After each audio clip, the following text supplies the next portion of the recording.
All right, let's dive into a poem that really sticks with you. W.B. Yeats's The Wild Swans at Coole. In this explainer, we're going to unpack this incredible meditation on time, the very real ache of getting older, and that search for something permanent in a world that never stops changing. Right from the first lines, you can just feel the atmosphere. There's this incredible sense of quiet and stillness. But see, Yeats isn't just painting a pretty picture of fall. He's crafting an entire emotional landscape. That autumn beauty and those dry paths, it all creates this mood of quiet, reflective sadness that just hangs in the air. So let's really step into that landscape for a second, because what's happening here is that the outer world is basically a perfect mirror for what the poet is feeling inside. Autumn itself, a season that's all about beautiful decay, becomes the perfect setting for a poem about aging and loss. Now, to really get to the heart of this poem, you gotta know about the place. Coole Park wasn't just some random park. For Yeats, this place was a sanctuary. It was where he went to recharge, creatively and spiritually.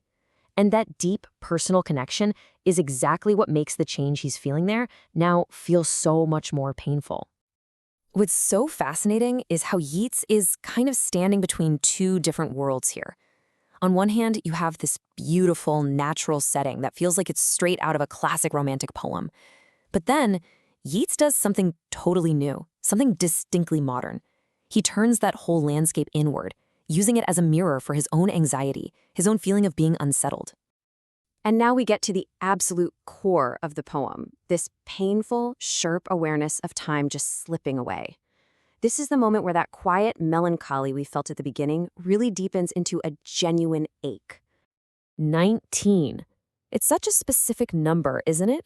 By marking time so precisely, Yeats isn't just getting nostalgic. No, he is literally measuring his life.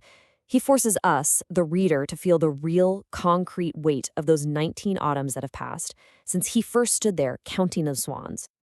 And this right here, this is the emotional cost of those 19 years. The contrast is just so stark. He remembers his younger self walking with a lighter tread.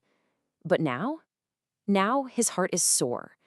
It's that timeless, universal struggle between the memory of who you once were and the heavy reality of who you are now.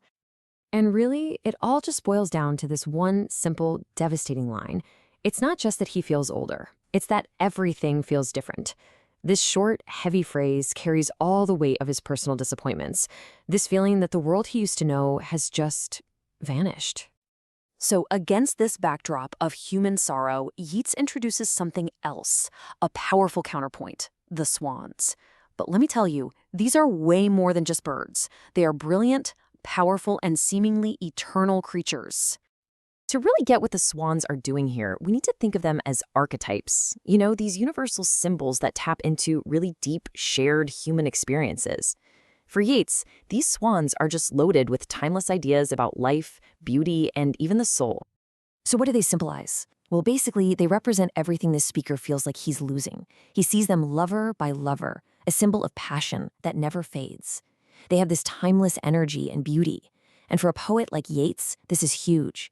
They also stand for the ideal of immortal art, and for that fleeting, powerful thing we call inspiration, the muse itself. This one line says it all, doesn't it? The swans seem to exist completely outside of time, in a way the poet just can't. They are totally untouched by the very process of aging that is making his own heart sore. They have a kind of permanence that's almost cruel when you see it next to his own decline. But here's the thing. Yeats doesn't just tell us about all this inner turmoil. He's such a master that he makes us hear it in the very music of the poem. The rhythm itself starts to feel like his own unsettled heartbeat. And this is just a brilliant insight. The poem's rhythm keeps shifting. One moment it's steady and regular, and the next it's suddenly broken and chaotic. Now, that's not a mistake, it's a completely deliberate choice. It's meant to mirror the poet's own feeling of being caught somewhere between control and chaos, between a stable memory and a very turbulent present. Just listen to that phrase, the bell beat of their wings. You can almost hear that steady musical rhythm, right? It sounds like the past. It sounds like a clear, ordered memory from 19 years ago, back when his tread was so much lighter. And then suddenly this. The image just shatters. The rings are broken. The sound is clamorous. It's loud. It's messy. It's chaotic.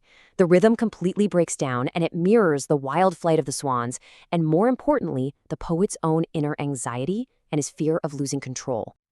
So the whole poem, with all its aching sadness and this stark contrast between the mortal poet and the immortal swans, it's all been building towards its conclusion.